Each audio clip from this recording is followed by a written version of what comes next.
Halo Sobat Mami semuanya, kembali lagi di Turnamen Tutur dan Tuntunan Kesehatan Mental.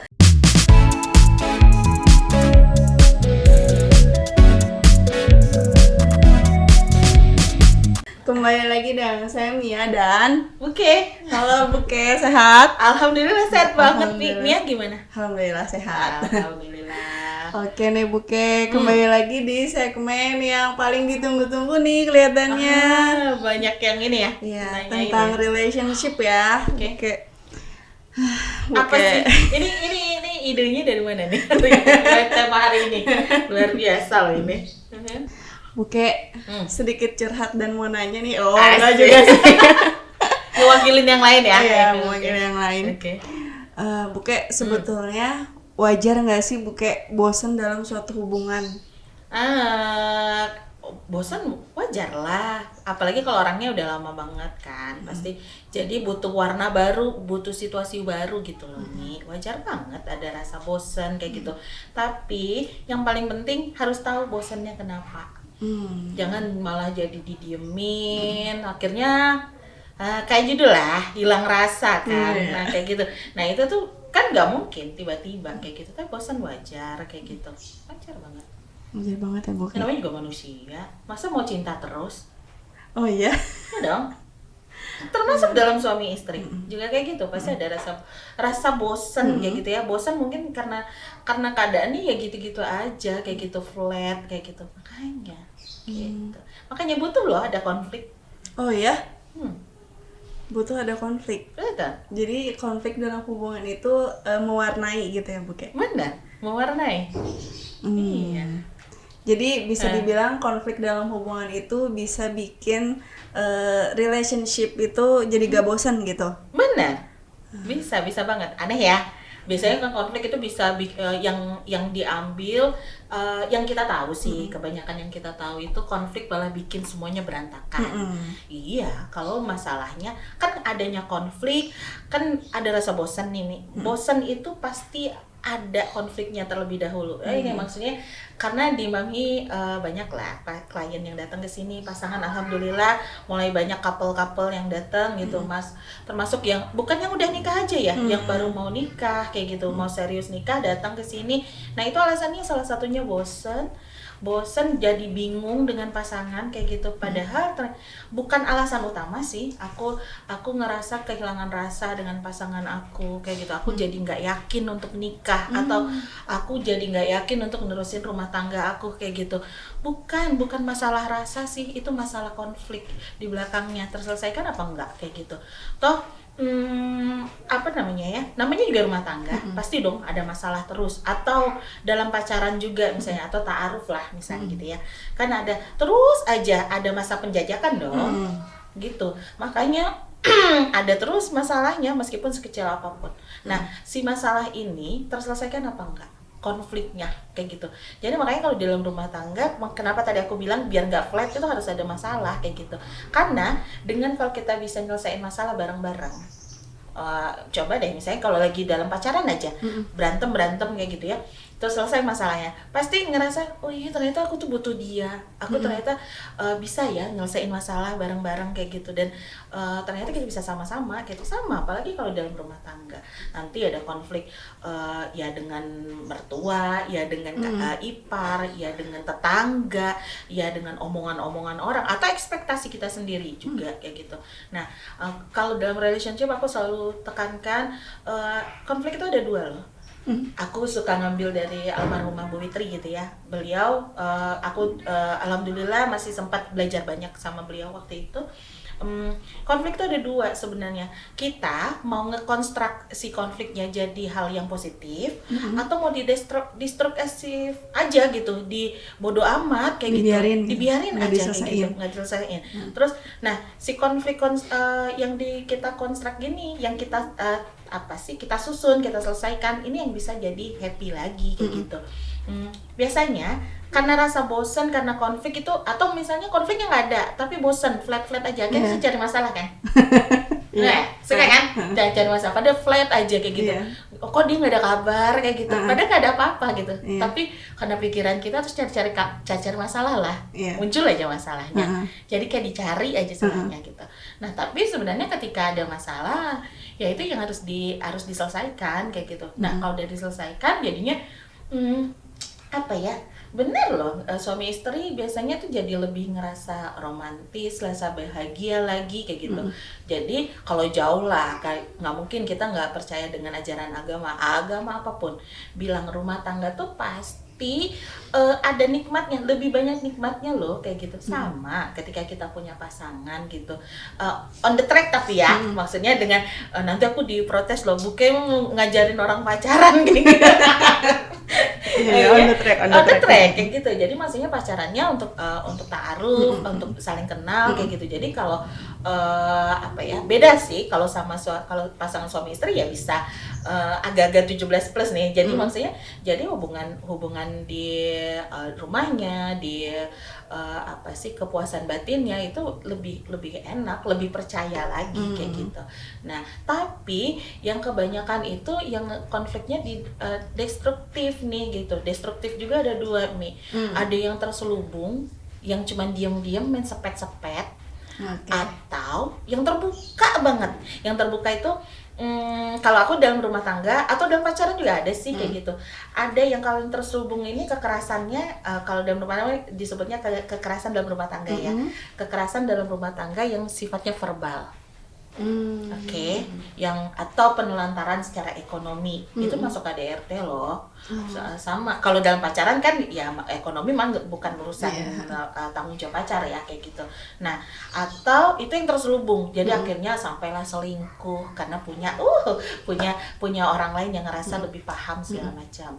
Kalau yang terbuka itu jadi sampai yang KDRT-nya fisik atau verbalnya verbal yang kasar banget. Nah itu maksudnya yang terbuka kayak gitu. Sama kalau di pacaran atau ta'aruf, bukan ta'aruf sih, kalau ta'aruf on the track ya, maksudnya nggak boleh sentuhan segala macam.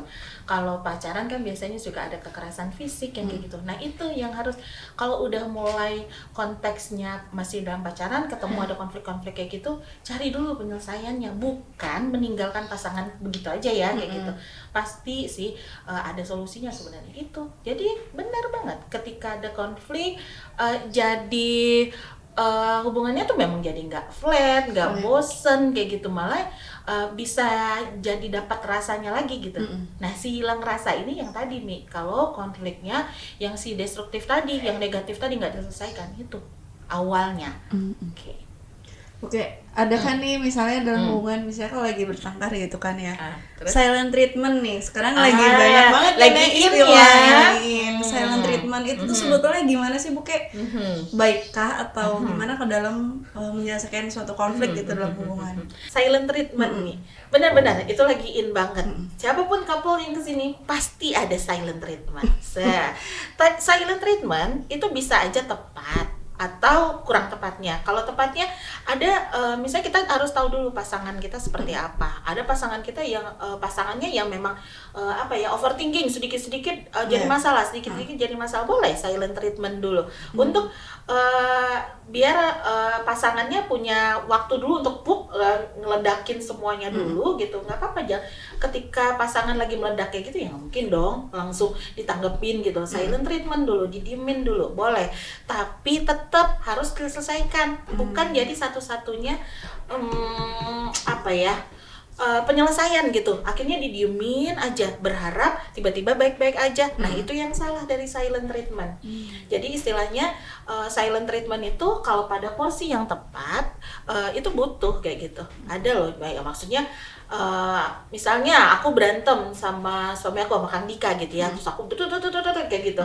Kang Dika diam dulu, silent treatment dulu buat aku gitu. Nah itu kalau buat aku yang tipenya nyerocos terus, itu kalau awal-awal itu jadi konflik kayak gitu. Jadi aku kok nggak dianggap Kenapa sih kok dia nyuekin gitu ya, nggak ditanggepin gitu kan kayak kayak gitu.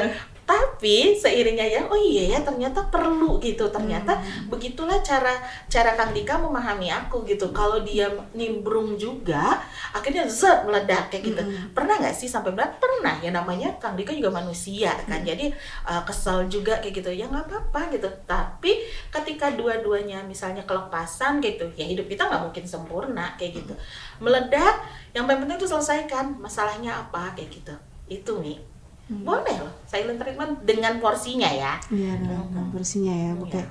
Yang penting jadi kayak kasih space dulu gitu ya buat Betul. pasangan kita, kayak merenung atau enggak gimana gitu ya, Iya. sendiri dulu. Tapi jangan berhari-hari juga.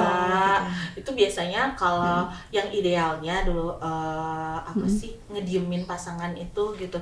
Nggak nyampe sehari itu harus selesai kayak gitu. Jadi kalau aku punya kesepakatan sama Kang Dika, masalah itu sampai matahari terbit jangan ke bawah lagi gitu, selesaikan kayak gitu. Tapi kalau misalnya masalahnya malam gitu ya, tetap pokoknya jangan sampai 1 kali 24 jam karena efeknya udah beda. Pasti udah nyari hal pikiran negatifnya udah makin banyak kayak gitu nih. Ya itu. Tapi kan kadang kalau cewek gitu ya, nggak tahu kalau dari sisi cowoknya ya, kan gengsi gitu Bu, kayak misalnya kamu mau ngajak ngobrol duluan atau kamu mau minta maaf duluan tuh gimana Bu? Minta maaf bukan masalah laki-laki perempuan loh, gitu ya? dua-duanya. Okay. Nah itu dia tadi, makanya si persepsi tentang hubungannya, tujuan hubungannya harus sama kayak gitu. Kalau misalnya dalam pacaran dia sih gengsi kayak gitu ya, tapi kan lama-lama sakit hati nih. Iya nggak? Kesel kan? Kalau dibiarin ya? Iya, ajak ngomong, tetap harus ajak ngomong daripada masalahnya jadi makin besar. Itu yang jadi bosan banget, jadi rasanya makin pudar kayak gitu. Gitu. Padahal orangnya nggak berubah loh, orangnya sama, si A tetap kayak gitu sih. Iya. Oke, nah misalnya nih kalau kita lagi kayak bosen atau enggak lagi kayak lagi apa ya, nggak terlalu cinta gitu mungkin ya, boleh nggak sih bukannya kita tuh curhat ke temen gitu? Boleh aja sebenarnya. Nah jadi ya maksudnya ketika kita yang punya masalah kita curhat gitu, misalnya aku punya masalah gitu ya, aku curhat ke Mia gitu. Nah yang paling penting itu kita harus tahu yang ngedengerinnya bakal ini nggak, apa namanya, netral nggak. Karena ada aja orang yang apa namanya, yang dicurhatin kalau punya hubungan apa sih, psikologis yang atau mental yang dalam kan biasanya jadi memihak nih, malah jadi memperuncing. Nah sama ini juga untuk kita semua nih, nggak mungkin kita juga pasti di satu titik, satu situasi bakal jadi orang yang dicurhatin. Ya, nah itu juga kita harus bijaksana gitu. Ya wajar sih, misalnya Mia curhat sama aku, ih Mi kok kayak gitu sih, kayak gitu, itu wajar ya, wajar sebenarnya. Tapi tetap ingat, teman yang curhat sama kita atau kita yang lagi curhat sama teman itu bukan ingin menyudutkan pasangan kita, tapi mencari solusi atau minimal untuk ngeluarin dulu lah isi kepalanya yang panas nih. Biasanya kan ketika udah curhat kayak gitu, terus udah lebih keluar tuh nih, dan itu biasanya lebih enak ketemu sama pasangannya kayak gitu, jadi bisa lebih menyelesaikan dengan kepala dingin sih kayak gitu. Oke, jadi boleh-boleh aja ya Bu, kayak yang penting harus netral tetap ya. Oke. Nah Bu, kayak aku punya pertanyaan lagi nih. Apa tuh? Nih, dalam suatu hubungan gimana sih Bu, kayak cara bedain rasa bosan kita sama orangnya atau sama situasinya sih? Oke, ya itu sering banget nanya ya, ini situasinya sih yang aku bosan atau orangnya kayak gitu. Oke, nah sebenarnya itu nggak bisa dipisah. Karena awalnya konflik, misalnya gini ya, Mia punya pacar udah cukup lama kayak gitu, terus orangnya kan sama ya, nggak berubah loh. Dan makin kenal, semakin lama sebenarnya kita semakin kenal, dan bagaimana dia bersikap, bagaimana ketika dia menghadapi masalah gitu. Jadi simpelnya gini Mi, kita tetap cinta sama orang yang sama, situasinya yang akan berubah, masalahnya yang akan berubah. Nah ketika punya masalah nih, ada satu masalah A nggak terselesaikan, nah kita punya ekspektasi dong, ada masalah misalnya satu masalah lah gitu, masalah A, kita punya ekspektasi pasangan kita bisa nyelesain kayak gitu. Apalagi biasanya kalau yang cewek ya, ya udahlah ini berharap aja dengan pasangan sama suami atau pacar kita yang laki-laki gitu, dia dong yang harus cari jalan solusi kan, dia yang akan mimpin segala macam. Enggak gitu konsepnya dalam hubungan. Kalau misalnya kita ini ada hubungannya sama minta maaf juga gitu, situasi nggak terselesaikan, ya berarti otomatis dua-duanya harus mikir ini penyelesaiannya bagaimana yang baik kayak gitu. Nah, kalau situasi nggak selesai, kita punya ekspektasi yang tinggi banget sama pasangan kita gitu, otomatis kan ekspektasi ternyata nggak capai, kesel dong. Akhirnya ngerasa bosan, ini pasangan aku bisa nggak sih nyelesain konflik ini, masalah ini gitu, kok masalah yang sama atau masalah tuh kan ada masalah lagi nggak selesai lagi kayak gitu. Nah, persepsi negatif kita udah mulai terbentuk nih sama pasangan kita. Nah, itu yang jadinya seakan-akan kita kehilangan ya mau nggak mau lama-lama juga bosen jadinya, jadi hilang rasa juga. Nah, intinya jadi kayak circle aja kalau nggak selesai itu tadi, hubungannya balik lagi ke konflik tadi, konfliknya yang harus diselesaikan. Jadi kita nggak bisa tuh ngebedain kita bosen dengan situasinya atau bosen dengan pasangannya kayak gitu. Pasti itu jadi kayak lingkaran setan kalau aku nyebutnya. Jadi kayak lingkaran setan aja, karena masalah satu nggak diselesaikan, anggap deh kita masih pakai cara penyelesaian masalahnya yang si destruktif, yang terselubung tadi, diam-diam, silent treatment yang terlalu lama kayak gitu. Akhirnya kan situasi nggak selesai, berharap ya udah, ya kadang kita di satu titik kan ada ya udah deh pura-pura selesai aja masalahnya, ya biar enak lagi. Tapi suatu saat kalau situasinya terulang lagi, meledak lagi. Nah itu yang harus diselesaikan. Jadi kayak numpuk gitu ya, Bu ya. Dan masalah baru pasti masuk lagi. Gitu. Jadi semakin lama kita kenal, semakin tahu baik buruknya. Jadi nggak selalu baik aja gitu. Betul, kan ya, Bu ya. benar. Dan makanya ketika punya masalah yang tadi si lingkaran setan tadi, makanya bukan hanya tanggung jawab salah satu pihak kayak gitu. Ya memang kolaborasi kayak gitu. Dan aku tuh suka bilang, banyak yang mau nikah biasanya ceritanya gini, ya udahlah ya Buke, aku memilih untuk nanti ajalah terbukanya, kalau punya masalah nanti aja belajarnya kayak gitu. Salah. Kalau misalnya lagi pacaran atau lagi penjajakan gitu ya, atau apalah namanya, hubungan tanpa status juga bisa kan, nah kayak gitu, tapi mesra kayak gitu. Nah, kalau punya masalah mulai belajar menyelesaikannya di saat pacaran itu gitu. Karena biar nggak kaget, jadi kita makin ngerti. Toh kan aku selalu bilang nggak mau ganti kan pasangannya, mau yang itu kan, udah pasti kan kalian udah memutuskan itu gitu. Ya Allah walam ya nanti jodoh apa enggak gitu, tapi dalam proses tetap coba belajar untuk menyelesaikan masalah dari punya hubungan yang serius. Ngapain kalian mengikrarkan atau menjalani hubungan yang serius tapi masih sama aja ketika punya masalah, sama kayak sama teman kayak gitu? Enggak, beda kayak gitu. Jadi makanya nggak apa-apa misalnya punya masalah kita yang mulai gitu ya, atau yang cowoknya juga yang mulai, laki-laki nggak apa-apa loh dimulai dengan maaf ya kayak gitu. Boleh nggak kita bahas ini kayak gitu. Itu. Jadi walaupun misalnya masih dalam tahap penjajakan atau pacaran atau apalah itu, deep talk itu penting juga ya, Bu. Betul. Jadi jangan cuma jalan-jalan aja. Kenapa? Karena itu tidak 100% aku terapkan dulu kayak gitu. Tapi ketika aku couple-couple yang pre-marriage kesini gitu ya, ternyata bener ya, ketika mereka mencoba dalam masa persiapan pernikahan itu gitu, mereka udah coba untuk saling terbuka gitu. Ketika menikah itu jadi manajemen konfliknya bagus gitu, Mi. Makanya mudah-mudahan pengadilan agama atau departemen yang KUA lah mendengarkan podcast kita, Mi. Penting banget loh pre-marriage counsel itu, jangan hanya menjadi hal yang formalitas itu. Ya. Benar, itu penting banget. Oke deh. Buke, mungkin ini pertanyaan terakhir aku ya, dari kita semua. Buke, saran atau tips sederhana nih kalau kita lagi hilang rasa gitu sama pasangan. Supaya rasa kita tuh nggak hilang-hilang gitu, Buke. Dan nggak pengen ganti orang kan? Iya, jangan ganti orangnya, Buke. Tapi rasanya dibalikin ya. Ya benar. Masa kalau masalahnya masih yang yakin banget kita ada jalan solusinya kayak gitu, bukan masalah yang inti apa ya, misalnya kalau dalam pernikahan itu bukan terkait akidah, syariah kayak gitu, itu pasti masih ada jalan keluarnya. Oke. Nah, paling penting itu ketika ada konflik jangan malu untuk ngebahasnya.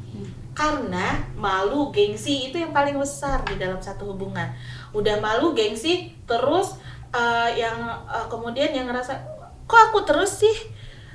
Kenapa cuman dia aja yang mau dimengerti gitu. Kayak cuma effort sendirian ya. Rasanya gitu. Nah, kita juga harus kenal lagi pasangan kita. Ada loh pasangan itu yang tipenya menyelesaikan masalahnya seperti apa gitu.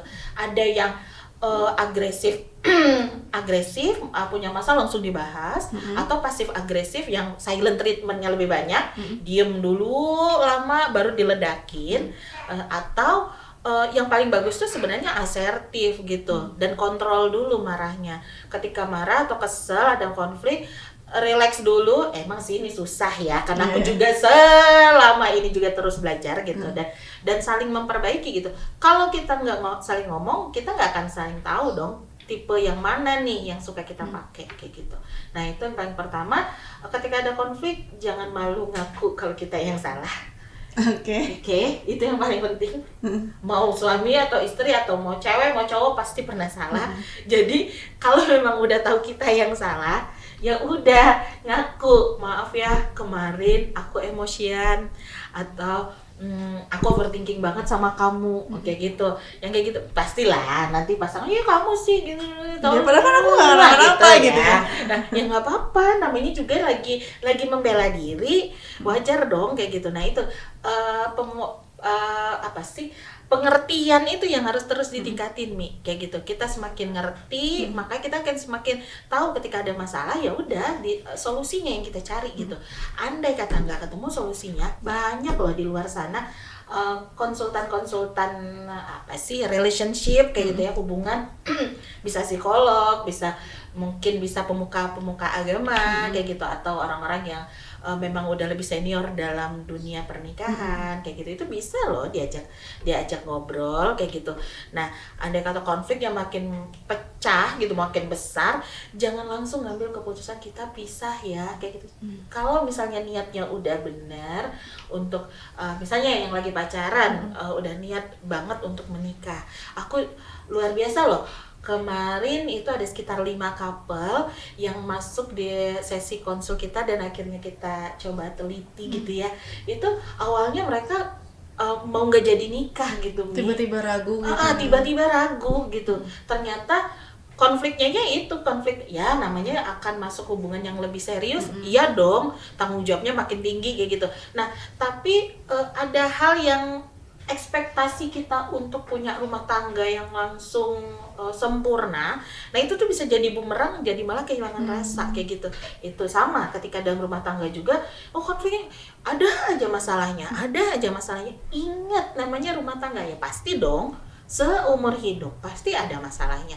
Yang paling penting masalahnya itu yang dicari akarnya. Kalau nggak ketemu, cari orang yang bisa bantu kayak gitu. Nanti kita akan mediasi, kita akan petakan, kalian harus saling kenal dulu kayak gitu. Nah, yang banyak terjadi, Mi, ketika menikah atau ketika yang udah pacaran bertahun-tahun akhirnya putus.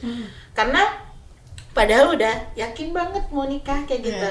Nah, pertama ingat, ada, kalau dalam agama kita, Mi, ada setan loh yang terus akan merubuhkan niat baik menikah.